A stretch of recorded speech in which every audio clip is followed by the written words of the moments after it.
Students, आज मैं Rajasthan special की क्लासेस ले रहा हूँ। इंटरव्यू के पॉइंट ऑफ व्यू से जो क्वेश्चन राजस्थान से संबंधित बनते हैं, ठीक है। जैसे राजस्थान की हिस्ट्री है, राजस्थान का कल्चर है, राजस्थान की ज्योग्राफी है, राजस्थान का इकोनॉमी है, राजस्थान की पॉलिटी है, राजस्थान के सोशल इशूज हैं, करंट इवेंट्स हैं, ये सारे जो टॉपिक्स हैं इस पर मैं आज चर्चा करूँगा, ठीक है।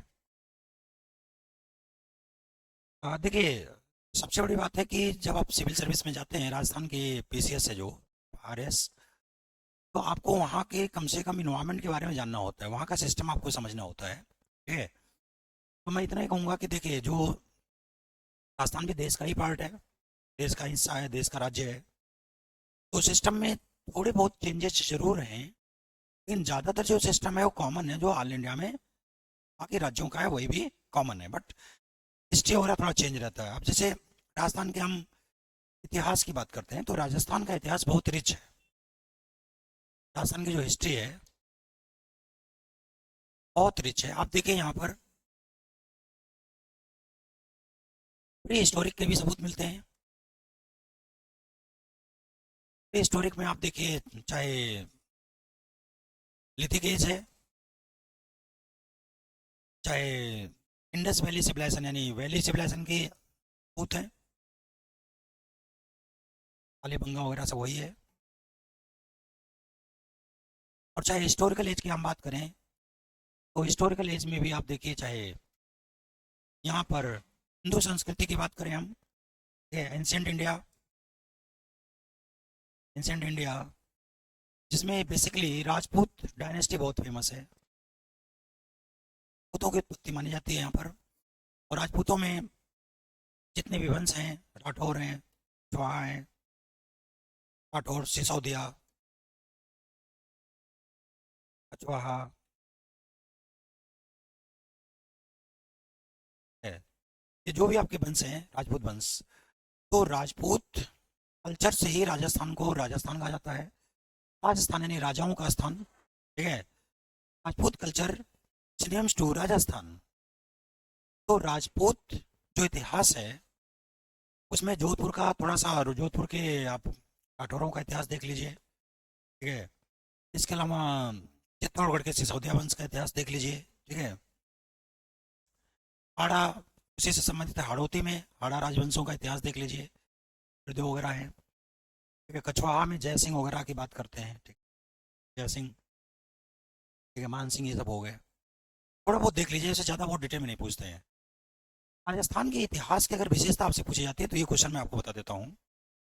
राजस्थान के इतिहास की दो बड़ी विशेषताएं दिखती हैं। एक तो राजस्थान के इतिहास की सबसे बड़ी विशेषता है, ये है प्रजामंडल।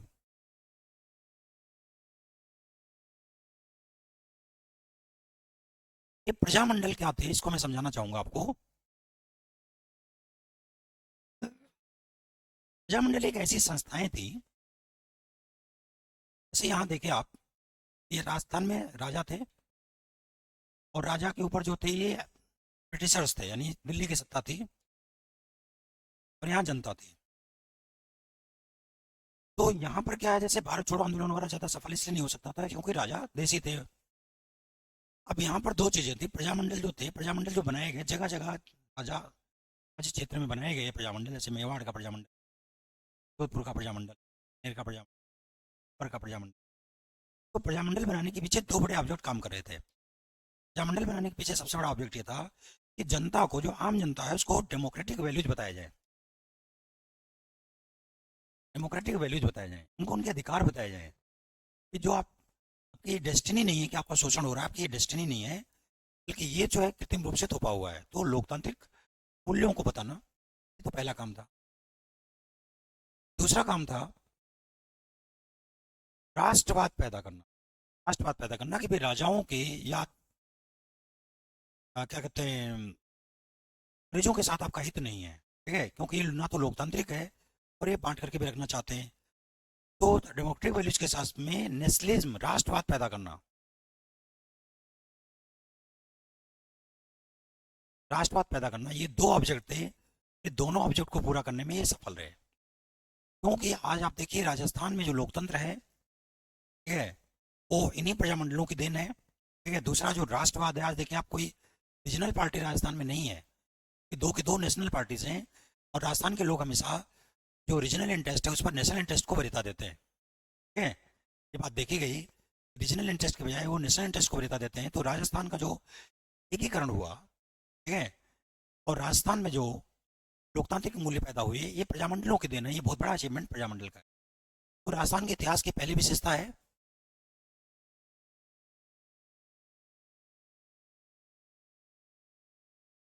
प्रजामंडल। दूसरा है राजस्थान का एकीकरण, इंटीग्रेशन। राजस्थान का जो इंटीग्रेशन है वो कई सारे चरण में पूरा हुआ, लेकिन अंतिम चरण जो था 1956 का स्टेट स्टेट रीऑर्गेनाइजेशन एक्ट था, जो हुआ आज जो वर्तमान राजस्थान का स्वरूप है, वो राजस्थान जो स्टेट रीऑर्गेनाइजेशन एक्ट था 1956 में भारत सरकार ने पास किया, संसद ने पास किया, उससे राजस्थान का वर्तमान स्वरूप निकल के आया है। ठीक है? तो ये हो गया, दो बड़ी विशेषता थी राजस्थान के इतिहास की। ठीक है, अब हम बात करते हैं राजस्थान के कल्चर की। देखिए, हम राजस्थान के कल्चर की बात करते हैं तो राजस्थान में देखिए, कल्चर और सिविलाइजेशन क्या होता है, इस तो मैं इतिहास की क्लास में बता चुका था, ये बता देता हूँ। तो कोई सिस्टम है, सिस्टम के जो पास्ट के जो इसकी थिंकिंग रही है, सिस्टम के पास्ट की जो थिंकिंग रही है, ये तो कल्चर है। और थिंकिंग के आधार पर ही तो कोई काम करेगा, ये हो जाता है सिविलाइजेशन। तो सिविलाइजेशन किसी सिस्टम का फिजिकल पार्ट होता है, और उसका जो थिंकिंग पार्ट होता है वो होता है कल्चर। तो राजस्थान के कल्चर कैसे थे, राजस्थान के कल्चर की दो बड़ी विशेषताएं देख लीजिए आप। एक तो राजस्थान का जो कल्चर है, ठीक है, ये मेल्टिंग पॉट कल्चर है, मेल्टिंग पॉट कल्चर है। और दूसरा है कंपोजिट कल्चर है। तो राजस्थान की संस्कृति की दो विशेषता है, एक तो मेल्टिंग पॉट और दूसरा है कंपोजिट। मेल्टिंग पॉट क्या है, एक ऐसा पॉट है जिसमें सारी संस्कृतियों को डाल दो और ये संस्कृतियां पिघल करके एक नई संस्कृति बन जाती है, न्यू कल्चर। ये हो गया मेल्टिंग पॉट। जैसे मैं एक उदाहरण देके बता देता हूँ आपको, यहाँ पर ट्राइबल कल्चर से लेकर के, ठीक है, और अंग्रेजों तक के कल्चर, जाओं के कल्चर, राजपूतों के कल्चर, सबके कल्चर को, क्या आज आप देखते हैं कई जगह राजस्थान में इस तरह के कल्चर के दर्शन होते हैं, मेल्टिंग पॉट के। एक नई तरह की संस्कृति ने जन्म ले लिया, जिसमें मॉडर्नाइजेशन भी है, ट्रेडिशन भी है, ठीक है, स्पिरिचुअलिटी भी है, बहुत सारी चीज़ें हैं। और ये चीज़ें, ये मेल्टिंग पॉट कल्चर जो है, ये राजस्थान की बहुत बड़ी विशेषता। दूसरी कंपोजिट कल्चर। कंपोजिट कल्चर का मतलब होता है कि देखिए, सारी संस्कृतियां आपस में लड़ने के बजाय आपस में कंपोज हो गई। ठीक है, तो यहाँ हिंदू संस्कृति हो, चाहे मुस्लिम संस्कृति हो, चाहे क्रिश्चियन संस्कृति हो, चाहे ट्राइबल कल्चर हो, कोई भी कल्चर है, सिखिज्म भी आप देखिए, सिख देखिए, जैन देखिए, बौद्ध देखिए, सब देखेंगे कंपोज हो गए हैं। तो राजस्थान में इन्होंने जो कंपोजिट और मेल्टिंग है, इसने सांस्कृतिक आधुनिकीकरण भी किया है, और इन्होंने राजस्थान में रंग बिरंगी संस्कृति को जन्म दिया है। आज आप देखिए राजस्थान में सबसे ज़्यादा मेले, त्योहार, लोक देवता, इन सब की जो पूजा होती है, वो इनकी सबसे बड़ी विशेषता यही है। ठीक है, लोक देवता, लोक देवियाँ, ठीक है, तो ये इनकी संस्कृति की विशेषता है। ठीक है, तो आप ये चीज़ राजस्थान में आपको दिखती है, इनके मेल्टिंग पॉट कल्चर और कंपोजिट कल्चर। मैं राजस्थान के इतिहास में इतना ही बताऊंगा, क्योंकि इतना लंबा चौड़ा आप पहले से साइंस में पढ़ के आए हैं, बस खाली यहाँ मुझे बताना है। राजस्थान के इतिहास की विशेषता पूछते हैं, तो राजस्थान के इतिहास में विविधता है, आप बता सकते हैं। ट्राइबल कल्चर से लेकर के आपको मॉडर्न कल्चर तक के, और ट्राइबल हिस्ट्री से लेकर मॉडर्न हिस्ट्री तक आपको दिखती है। जिसमें सबसे महत्वपूर्ण विशेषता आपकी है राजस्थान में राजपूत डायनेस्टी। तो जो राजपूत डायनेस्टी है, आप ये बोलेंगे कि सर राजपूत डायनेस्टी यहाँ की सबसे बड़ी विशेषता है। अब इसके बाद जो है इंपॉर्टेंट चीज़ है, वो राजस्थान का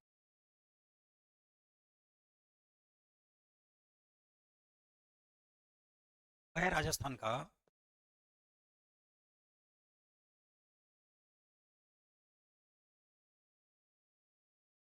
कल्चर। तो राजस्थान के कल्चर की अगर बात करते हैं, राजस्थान का कल्चर बहुत डिफरेंट है दो मायनों में। एक तो मेल्टिंग पॉट कल्चर है राजस्थान का, दूसरा राजस्थान में जो कल्चर है वो है, राजस्थान का जो कल्चर है वो है कंपोजिट। बात करते हैं राजस्थान में इंपॉर्टेंट जो फेयर है, मतलब मेले हैं, फेस्टिवल हैं, गणगौर वगैरह। देखिए लोकल चीज़ें आप थोड़ा सा देख लेना, इसको इसको डिटेल में नहीं बता रहा ना, जा रहा हूँ मैं इसमें। राजस्थान की ज्योग्राफी, तो राजस्थान की ज्योग्राफी की अगर हम बात करें तो राजस्थान की ज्योग्राफी, ज्योग्राफिकल फीचर की बात करते हैं, राजस्थान के चार पार्ट हैं।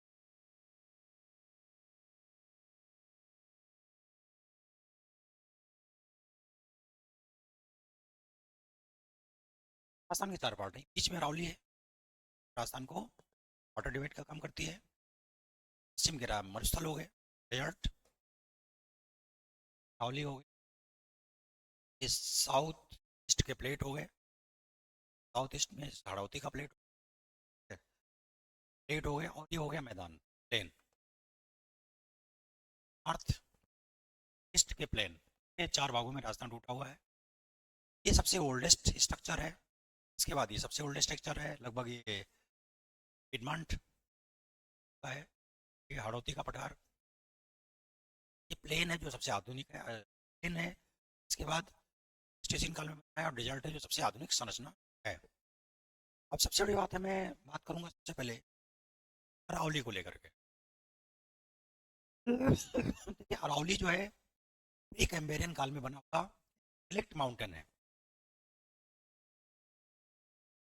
जो फोल्ड और फॉल्ट से बना हुआ है। फॉल्ट से बना हुआ है, फोल्ड नहीं, फॉल्ट से बना हुआ है। फोल्ड से तो हिमालय बना है, अरावली फॉल्ट से बना हुआ है, जो अफ्रीकन प्लेट का फॉल्ट हुआ है इंडियन प्लेट के साथ में, इससे अरावली का निर्माण। अरावली रिलेक्ट माउंटेन है।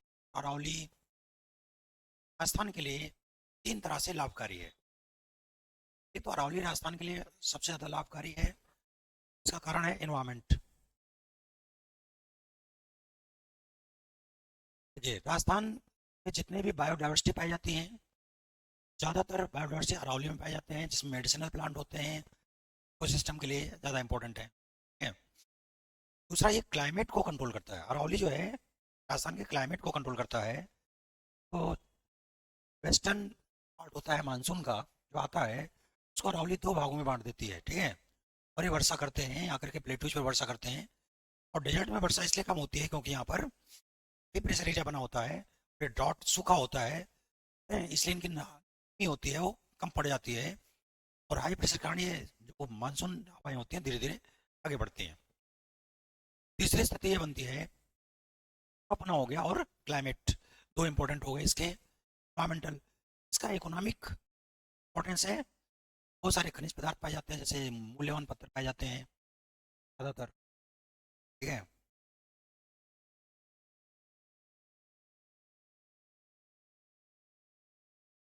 और इसकी अगली विशेषता अरावली की, इसका सोशल और कल्चरल इंपॉर्टेंस है। ज़्यादातर सांस्कृतिक केंद्र, ज़्यादातर किले, ये सब यहीं पर बने हुए हैं। कल्चर ज़्यादातर अरावली के आसपास ही देखा जाता है।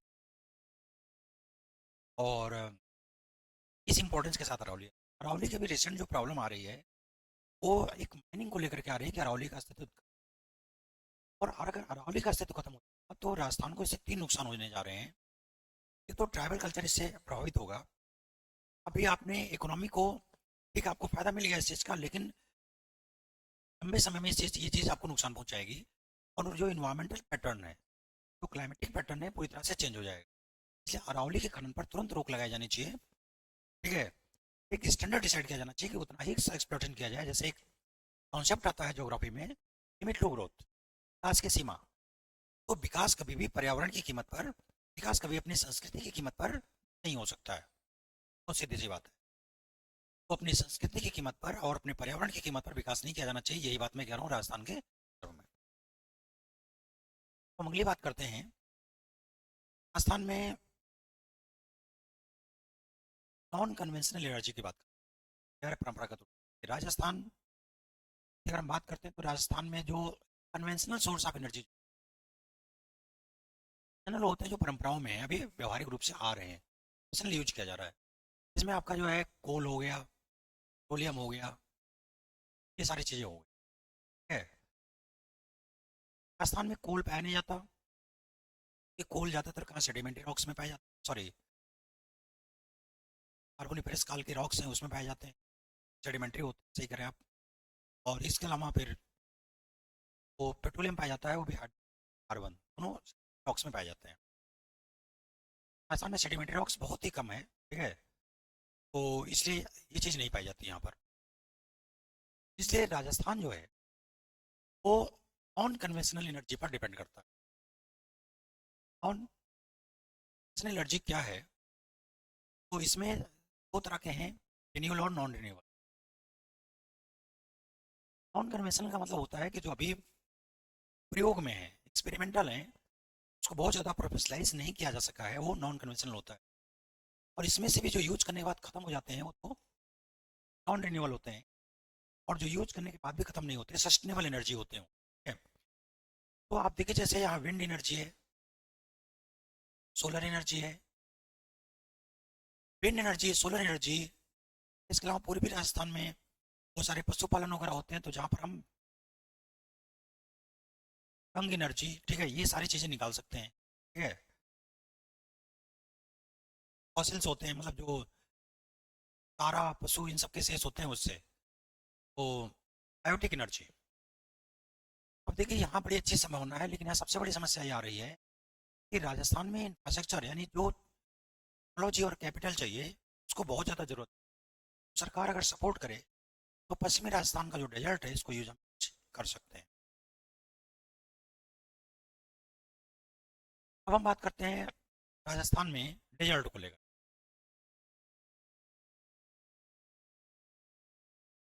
डेजर्ट क्या होता है?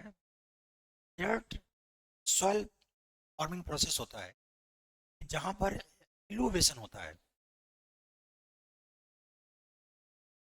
इल्यूवेशन में क्या होता है, इसको कैल्सिफिकेशन भी कहते हैं। तो इस तरह की मिट्टी का नाम होता है पोडकॉल। क्या होता है ये? जहाँ पर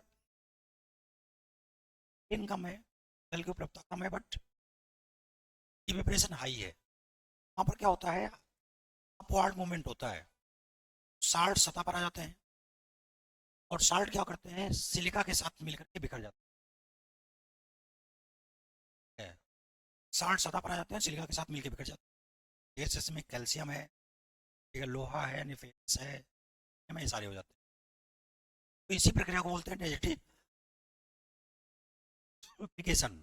डेजर्टिफिकेशन यही है, और पश्चिमी राजस्थान में डेजर्ट बनने का कारण यही है, यहाँ पर जल की उपलब्धता कम है और इवेपोरेशन काफ़ी हाई है, इससे यहाँ पर इल्यूवेशन प्रोसेस होता है और पॉडकॉल का निर्माण होता है, ठीक है।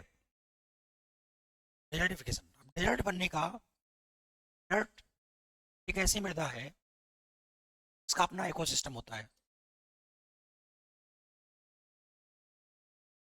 तो इनके जीव जंतु, एक तो बायोडाइवर्सिटी हो गई, बायोडाइवर्सिटी हो गई डेजर्ट की। ऐसे पौधे पाए जाएंगे जिसमें पत्तियां मोमी सी होती हैं, काफ़ी गहरी, मेंटेन कर। दूसरा इनके अपने जैसे ऊँट हो गया, जो यहाँ के प्राणी पाए जाते हैं, ठीक है। दूसरा है यहाँ पर मिनरल्स पाया जाता है। देखिए राजस्थान का जो फॉर्मेशन है वो प्री कैम्ब्रियन से लेकर के प्लेस्टोसीन काल तक में हुआ है, इसलिए राजस्थान को खनिजों का अजायब घर कहा जाता है, क्योंकि हर काल में जो यहाँ खनिज हैं पाए जाते हैं, मिलते हैं, ठीक है। तो मिनरल्स यहाँ पर पाए जाते हैं, जैसे साल्ट पाया जाएगा, ठीक है, कैल्शियम कार्बोनेट पाया जाएगा, चूना पाया जाएगा, ठीक है, जिप्सम पाया जाएगा, ये सारी चीज़ें पाई जाएंगी। लेकिन इसकी सबसे बड़ी समस्या ये है, इसकी प्रोडक्टिविटी इसलिए कम होती है क्योंकि वाटर जो है, वाटर की कमी होती है, तो बायोडाइवर्सिटी के जो मासेज है इसको कम कर देता है। यानी यहाँ एक चीज़ समस्या आती है। दूसरी समस्या आती है कि यहाँ एग्रीकल्चर कुल मोटे अनाजों की जा सकती है और कम की जा सकती है, ताकि अगर हम आधुनिक टेक्नोलॉजी लाते हैं तो इजराइल वगैरह ने विकसित किया है, हाइड्रोपोनिक्स टेक्निक है, तो फिर हम राजस्थान के डेजर्ट से भी ज़्यादा से ज़्यादा प्रोडक्शन ले सकते हैं। लेकिन फिलहाल तो डेजर्ट में प्रोडक्टिविटी कम होने से यहाँ गरीबी ज़्यादा है। यहाँ पर केवल टूरिज्म एकमात्र सहारा है। बायोडाइवर्सिटी का प्रोडक्शन भी कम है, बायोडाइवर्सिटी में आ जाती है, और मिनरल्स यहाँ पर पाए जाते हैं बहुत सारे। अभी यहाँ पर कुछ तेल वगैरह भी खोजा गया है, रामलानी वगैरह में स्थिति है। तो ये हो गया राजस्थान, ठीक है। अब राजस्थान से संबंधित कि राजस्थान में जो नेचुरल डिजास्टर है इसकी बात करता हूँ।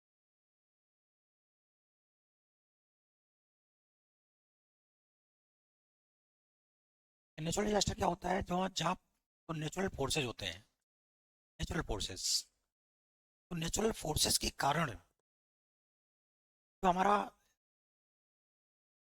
सिस्टम होता है ये इम्बैलेंस हो जाता है, इसी को नेचुरल डिजास्टर कहते हैं। अब इकोसिस्टम इम्बैलेंस होगा तो यहाँ सीधा सीधा इकोसिस्टम को नुकसान पहुंचाए से हम बात करते हैं। और दूसरा फिर ये ह्यूमन एक्टिविटीज़ को भी लिमिटेड कर देगा। जब हम बात करते हैं इकोसिस्टम की तो यहाँ पर देखिए ड्रॉट आता है।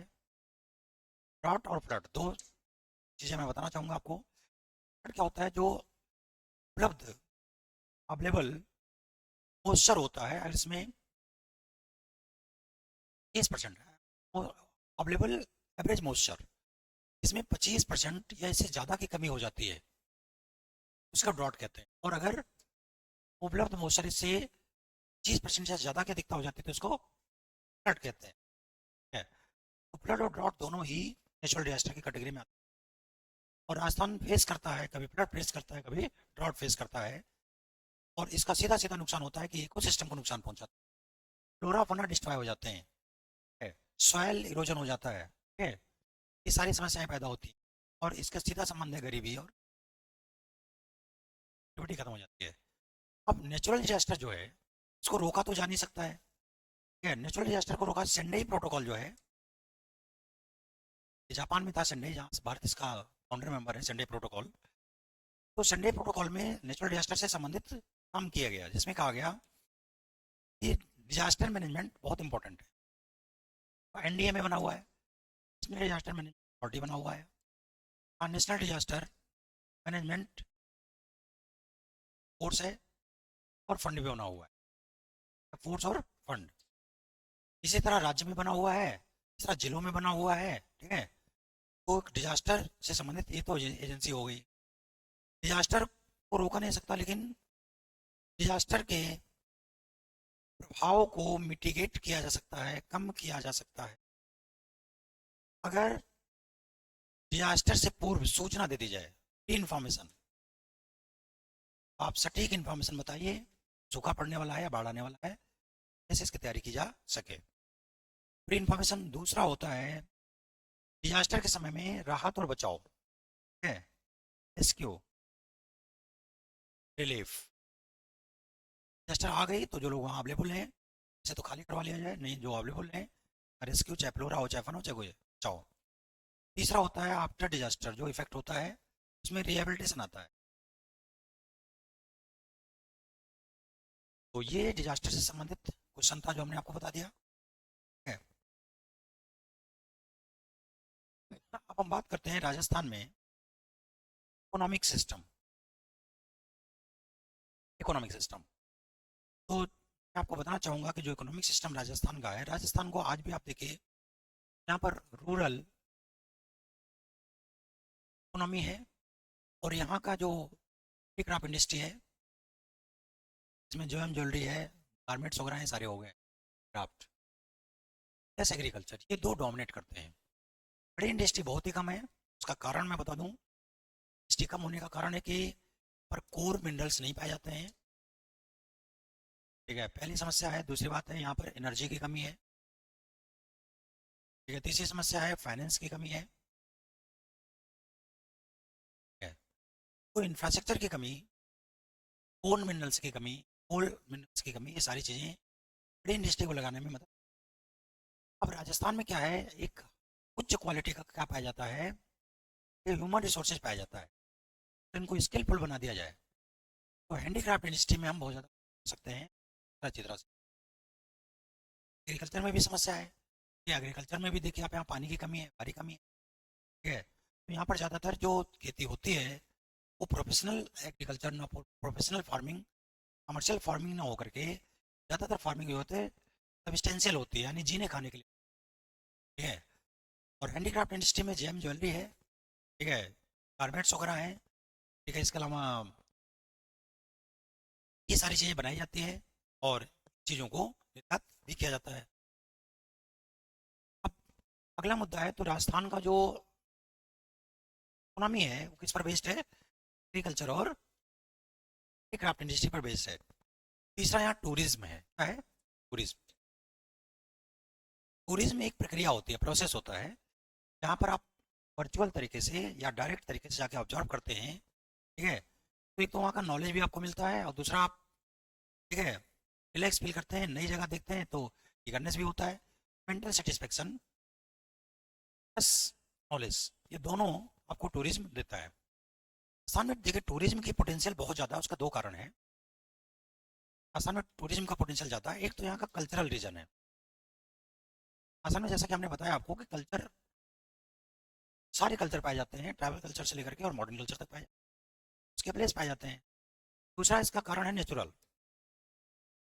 ये नेचुरल भी आप देखें अगर, तो राजस्थान में मैदान भी पाया जा रहा है, डेजर्ट भी पाया जा रहा है, माउंटेन भी पाया जा रहा है, हिल भी पाया जा रहा है, और प्लेट्यूज भी पाया जा रहा है, ठीक है। तो इसलिए जो कि नेचुरल डाइवर्सिटी है, इसलिए कल्चरल डाइवर्सिटी भी यहाँ पर है, दोनों ही टूरिज्म के पोटेंशियल को प्रमोट करते हैं। तीसरा स्थिति है कि अन्य आर्थिक गतिविधियों के अभाव में यहाँ की सरकार ने टूरिज्म को एज ए इंडस्ट्री प्रमोट किया है, इसलिए यहाँ पर इंफ्रास्ट्रक्चर भी अच्छी कैटेगरी के पाए जाते हैं। अब राजस्थान को टूरिज्म से फायदा क्या हो रहा है? राजस्थान को जो फायदा हो रहा है, पहला फायदा हो रहा है राजस्थान टूरिज्म को, कि टूरिज्म ने राजस्थान के कल्चर को प्रमोट किया है, कल्चरल प्रमोशन हुआ है। दूसरा इकोनॉमिक फायदा हुआ है कि यहाँ पर रोजगार मिला है, रेवेन्यू जनरेट हुआ है, ठीक है। लेकिन टूरिज्म के साथ कुछ प्रॉब्लम भी आ रही है, जैसे एक तो सेफ्टी की बात हो रही है, तो टूरिस्ट इनकी सेफ्टी की बात हो रही है, बहुत सारे ट्रैवल एरिया है जहाँ पर सेफ्टी को लेकर समस्या चल रही है। दूसरा कल्चरल इनोवेशन की बात हो रही है। कल्चरल इनोवेशन का मतलब है कि ये लोग क्या क्या करते हैं, टूरिज्म जो बात बाहर से आते हैं, विदेशों से आते हैं, हमारी संस्कृति को जानने आते हैं, सीखने आते हैं, और जो अपने अपनी संस्कृति की कुछ गंदी चीज़ों को प्रमोट करते हैं। जैसे आए दिन देखा गया है कि यहाँ पर ड्रग्स वगैरह की समस्या चल रही है, और रेव पार्टीज वगैरह चलती रहती हैं, ठीक है। तो ये एक तरह से ये कल्चरल पोल्यूशन के रूप में सामने आ रहा है, इसको रोका जाना चाहिए। ये हो गया आपका टूरिज्म। हम बात करते हैं, क्या राजस्थान बीमारू है क्या? राजस्थान क्या बीमारू है? तो बीमारू एक व्यंग था, तो बोला गया था 1990 के दशक में, है।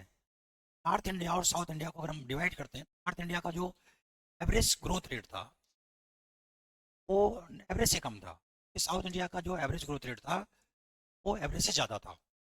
तो उत्तर भारत के कुछ राज्य ऐसे थे जहाँ पर एवरेज से कम जा रहे थे, जिसमें बिहार था, अब झारखंड भी आ गया इसमें,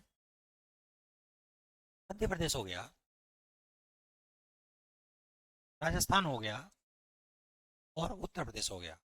मध्य प्रदेश में छत्तीसगढ़ भी आ गया, उत्तर प्रदेश में उत्तराखंड भी आ गया।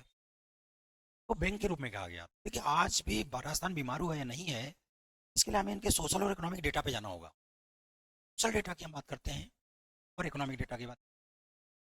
तो इकोनॉमिक डेटा में एग्रीकल्चर ग्रोथ है, डिजिटल ग्रोथ है, सर्विस सेक्टर का ग्रोथ है, इसकी क्या स्थिति है? देखेंगे अभी भी राजस्थान नेशनल एवरेज से कम में जा रहा है।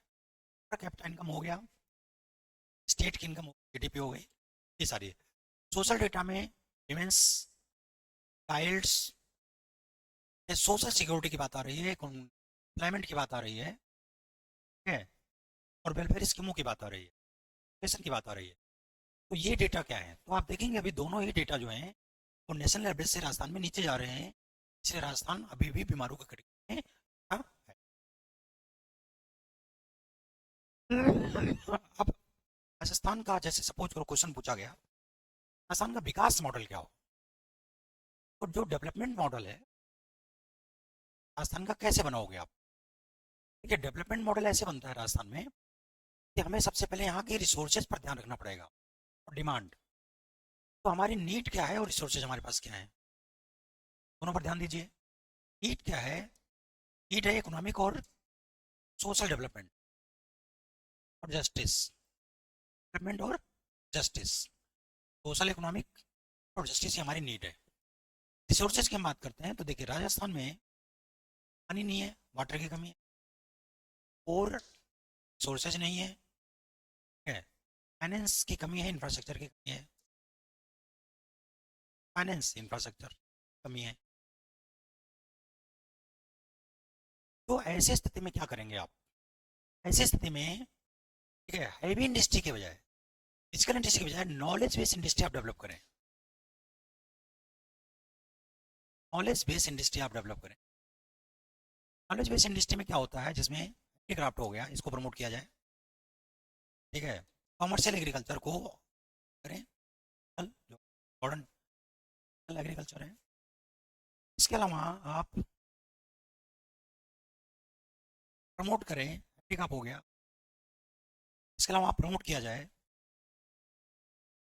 टूरिज्म को। ये राजस्थान का विकास मॉडल। आपका जवाब क्लियर है? राजस्थान का विकास मॉडल यही। अब हम बात करते हैं राजस्थान की पॉलिटी से संबंधित कुछ क्वेश्चन है। तो राजस्थान को क्या स्पेशल स्टेटस का दर्जा दिया जाए, विशेष राज्य?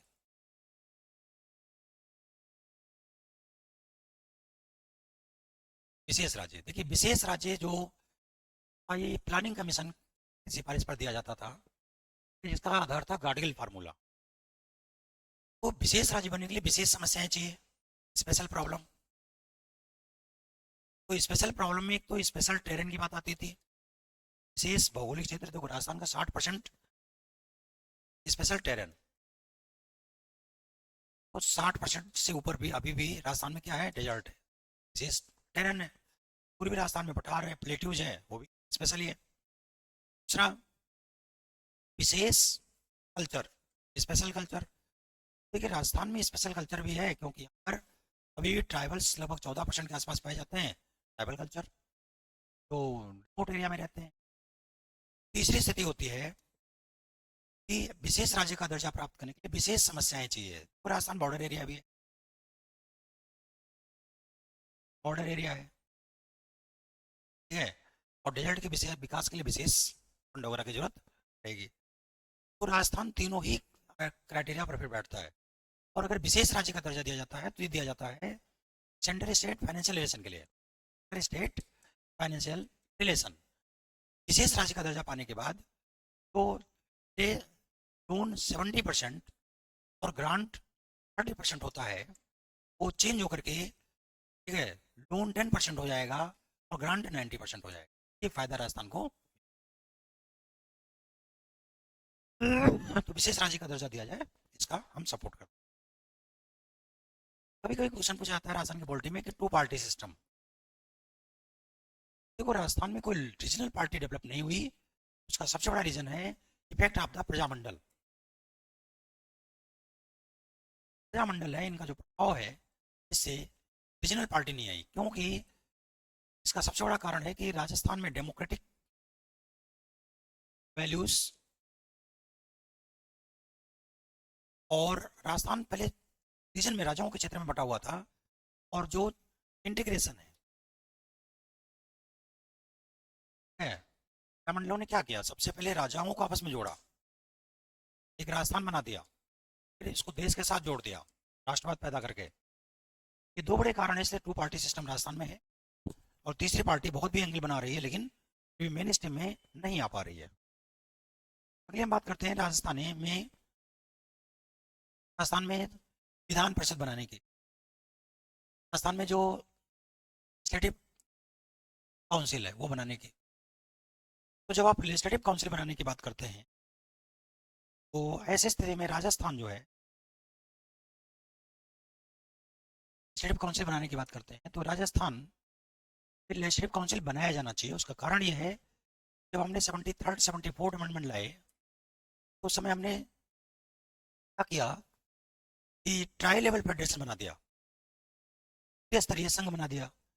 त्रिस्तरीय संघ में जिस तरह राज्यसभा राज्यों का प्रतिनिधित्व करता है, उसी तरह जो स्टेट लेजिस्लेटिव काउंसिल है वो लोकल सेल्फ गवर्नमेंट का रिप्रेजेंट करता है। पहला तो शर्त ये हो गया। दूसरी बात हो गई कि जिस तरह देश के विकास में कला, साहित्य, विज्ञान, समाज सेवाएं ये लोग योगदान देते हैं, उस तरह राज्य के विकास में भी ऐसे लोग योगदान देते हैं। तो कला, साहित्य, विज्ञान, समाज सेवा, सहकारिता, शिक्षा, इन सारे के लोग के भी रिप्रेजेंटेशन यहाँ से हो जाएगा।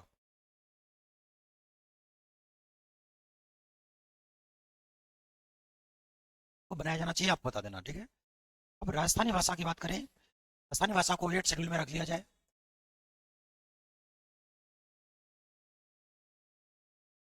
तो आपका जवाब क्लियर होगा कि राजस्थानी भाषा को 8वीं अनुसूची में ना रखा जाए, क्योंकि राजस्थानी भाषा क्या है, हिंदी का पिंगल है। हिंदी का जो मूल है वो पिंगल है, और जो इसका स्थानीय रूप है वो डिंगल है। देखिए, हिंदी के डिंगल बहुत सारे हैं, जैसे भोजपुरी है, मगधी है, ये सारे बहुत सारे भाषाएं हैं। तो अगर हम हिंदी को नेशनल लैंग्वेज बनाना चाहते हैं और हमने राजस्थानी भाषा को मान्यता दे दी, तो बाकी भाषाएं भी इस बात की मांग करेंगे बनाया जाए। तो जो राजभाषा आयोग बनाया गया था उसने यही बात कहा था कि देखिए, नेशनल लैंग्वेज उसको बनाया जाए जो हिंदी को कमज़ोर ना करे, पहली बात। दूसरी बात उसने ये कहा था कि उसकी अपनी स्क्रिप्ट हो, ठीक है, और उसका अपना ग्रामर हो, उसका अपना लिटरेचर हो, तो ये सब हिंदी से ही जुड़े हुए हैं, कोई प्रॉब्लम नहीं है। तीसरी बात उसने ये कहा था कि उसी को 8वीं अनुसूची में शामिल किया जाए जहां किसी अन्य भाषा के माध्यम से इस क्षेत्र के लोगों का रिप्रेजेंटेशन ना हो जाए। लेकिन राजस्थान में आप देखिए, हिंदी सबको रिप्रेजेंट करती है। तो एक तो राजस्थानी का कोई स्टैंडर्ड जो मॉड्यूल है वो नहीं है। दूसरी बात, हिंदी को कमजोर करेगा। तीसरी बात, हिंदी से इसका रिप्रेजेंटेशन हो रहा है, इसलिए मुझे लगता है राजस्थानी भाषा को ना रखा जाए, है।